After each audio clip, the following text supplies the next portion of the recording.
हार्दिक स्वागत है आपको अपने YouTube चैनल स्टडी मंत्रा में। दोस्तों आप लोग कैसे हैं? उम्मीद करते हैं आप लोग अच्छे होंगे। दोस्तों आज हम लोग खासकर आरआरबी सिकंदराबाद 1994 में पूछे गए प्रश्नों के बारे में आज जानकारी प्राप्त करेंगे। तो चलिए दोस्तों, अगर आप लोग चैनल पर फर्स्ट टाइम आए हैं तो चैनल को सब्सक्राइब कर लें, साथ ही बेल आइकन को प्रेस कर लें।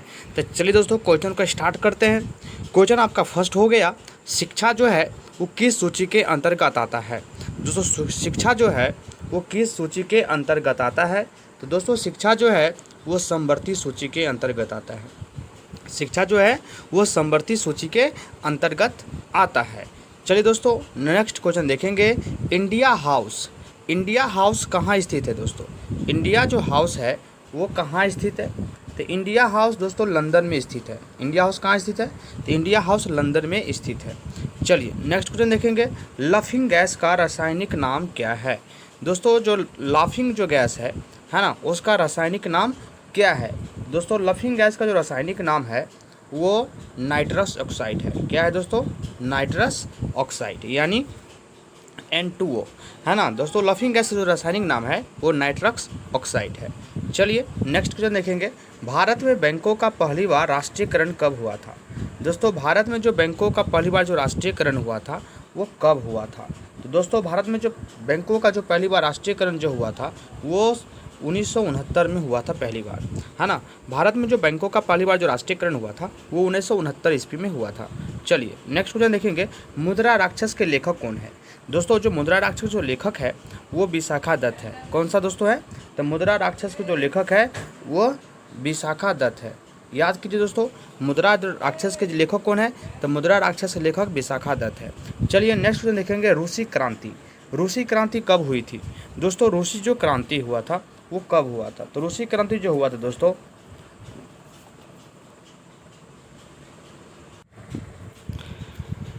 तो नेक्स्ट क्वेश्चन देखेंगे दोस्तों। रूसी क्रांति जो हुआ था वो कब हुआ था? तो दोस्तों रूसी जो क्रांति हुआ था वो 1917 ईस्वी में हुआ था। रूसी क्रांति कब हुआ था दोस्तों?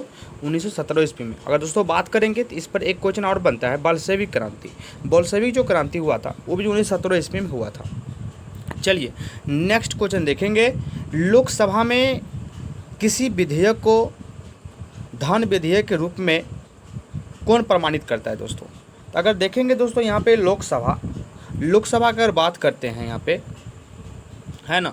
दोस्तों लोकसभा की बात करेंगे तो लोकसभा में खासकर यहाँ पर आप देखिएगा कि लोकसभा में किसी विधेयक को धन विधेयक के रूप में, है ना, धन विधेयक के रूप में लोकसभा में किसी विधेयक को धन विधेयक के रूप में प्रमाणित करने जो काम करता है वो अध्यक्ष करता है। ठीक है दोस्तों, लोकसभा में किसी विधेयक को धन विधेयक के रूप में प्रमाणित करने को काम करता है तो वो कौन करता है? अध्यक्ष करता है। चलिए नेक्स्ट क्वेश्चन देखेंगे दोस्तों। मोनाजाइट जो है वो किसका अयस्क है? दोस्तों आप लोग बताइए कि मोनाजाइट जो है वो किसका अयस्क है? तो मोनाजाइट दोस्तों जो है वो थोरियम का अयस्क है ना। मोनाजाइट किसका अयस्क है? तो मोनाजाइट थोरियम का अयस्क है। चलिए नेक्स्ट क्वेश्चन देखेंगे।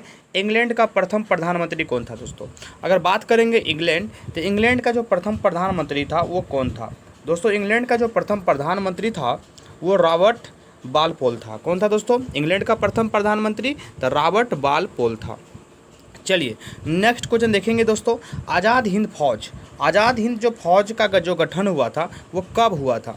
दोस्तों आज़ाद हिंद फौज का जो गठन हुआ था, है ना, आज़ाद हिंद फौज का जो गठन हुआ था वो 1942 ईस्वी में हुआ था। कब हुआ था? 1942 ईस्वी में। याद कीजिए दोस्तों, आज़ाद हिंद फौज का गठन कब हुआ था? तो आज़ाद हिंद फौज का गठन 1942 ईस्वी में हुआ था। चलिए दोस्तों नेक्स्ट क्वेश्चन देखेंगे। लोधी वंश का अंतिम शासक कौन था? लोधी वंश का अंतिम शासक कौन था?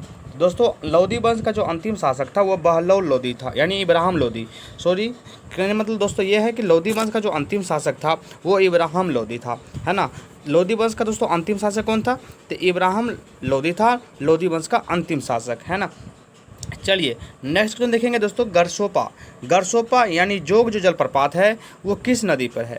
दोस्तों गरसोपा जो जलप्रपात है वो सारावती नदी पर है। कौन सा दोस्तों नदी पर है? तो सारावती नदी पर। याद कीजिए दोस्तों, गरसोपा जलप्रपात सारावती नदी पर है। चलिए नेक्स्ट क्वेश्चन देखेंगे दोस्तों। राष्ट्रीय समुद्री विज्ञान संस्थान कहाँ स्थित है? दोस्तों राष्ट्रीय जो समुद्री विज्ञान संस्थान है वो कहाँ स्थित है? तो राष्ट्रीय समुद्री विज्ञान संस्थान गोवा में स्थित है। कहाँ स्थित है दोस्तों? तो राष्ट्रीय समुद्री विज्ञान संस्थान है वो गोवा में स्थित है। चलिए नेक्स्ट क्वेश्चन देखेंगे, भारत का सबसे बड़ा राष्ट्रीय प्रायोगिक फार्म जो है वो कहाँ स्थित है? तो भारत का सबसे बड़ा कृषि प्रायोगिक फार्म जो है वो कहाँ स्थित है? तो भारत का सबसे बड़ा कृषि जो प्रायोगिक फार्म है वो अम्बाला में स्थित है। कहाँ स्थित है दोस्तों? तो अम्बाला में स्थित है। याद कीजिए, भारत का सबसे बड़ा जो कृषि प्रायोगिक जो फार्म है वो अम्बाला में स्थित है। चलिए नेक्स्ट क्वेश्चन देखेंगे, राज्यसभा का जो पदेन अध्यक्ष कौन होता है दोस्तों? और बताइए, आप लोग अपना कमेंट जो है ना लिखने का काम कीजिए दोस्तों कमेंट बॉक्स में। तो राज्यसभा का जो पदेन अध्यक्ष होता है वो कौन सा होता है? तो राज्यसभा के जो पदेन अध्यक्ष होते हैं वो उपराष्ट्रपति होते हैं, है ना दोस्तों। राज्यसभा के जो पदेन अध्यक्ष होते हैं वो उपराष्ट्रपति होते हैं। चलिए नेक्स्ट क्वेश्चन देखेंगे दोस्तों, भारत में प्रतिवर्ष जो सेना दिवस है वो कब मनाया जाता है? दोस्तों भारत में जो प्रतिवर्ष सेना दिवस वो 15 जनवरी को मनाया जाता है। भारत में सेना दिवस कौन होता है दोस्तों? तो भारत में जो प्रतिवर्ष सेना दिवस होता है वो है ना 15 जनवरी को मनाया जाता है। याद कीजिए दोस्तों, भारत में प्रतिवर्ष सेना दिवस 15 जनवरी को मनाया जाता है। चलिए नेक्स्ट क्वेश्चन देखेंगे, रक्तचाप किस में ऊँच होता है दोस्तों? तो रक्त जो चाप है ना, जिसको हम लोग प्रेशर बोलते हैं दोस्तों, दाब है ना, प्रत्येकांक क्षेत्र पर लगने वाले बल को हम दाब कहते हैं दोस्तों। प्रत्येकांक क्षेत्रफल पर लगने वाले बल को दाब कहा जाता है, यानी प्रेशर कहा जाता है। दोस्तों यहाँ बात करते हैं जो रक्तचाप यानी दाब जो है वो किस में ऊँच होता है? तो धमनियों में। कहाँ ऊँच होता है दोस्तों? धमनियों में। तो रक्त जो चाप होता है वो कहाँ ऊँच होते हैं? तो रक्तचाप जो होते हैं दोस्तों धमनियों में ऊँच होते हैं। ठीक है, चलिए नेक्स्ट क्वेश्चन देखेंगे दोस्तों, चक्रवात निम्न दाब के कारण से आता है। चक्रवात जो है दोस्तों नेक्स्ट क्वेश्चन देखिएगा, चक्रवात जो है ना वो किसके कारण? चक्रवात निम्न दाब के कारण से आता है। चक्रवात जो है किसके कारण आता है दोस्तों? तो चक्रवात जो है वो निम्न दाब के कारण से आता है ना, निम्न दाब के कारण आता है चक्रवात। चलिए नेक्स्ट क्वेश्चन देखेंगे, भारत में प्रथम रेल जो है किसके शासनकाल में चलाया गया था? दोस्तों अगर भारत में बात करेंगे तो भारत में जो प्रथम जो रेल चलाया गया था वो खासकर दोस्तों देखिएगा लॉर्ड डलहौजी के शासनकाल में, है ना। लॉर्ड डलहौजी के शासनकाल में भारत में प्रथम जो है रेल चलाया गया था। तो चलिए दोस्तों, तब तक के लिए धन्यवाद। देखते रहिए अपने यूट्यूब चैनल स्टडी मंत्रा को। जय हिंद, जय भारत, वंदे मातरम।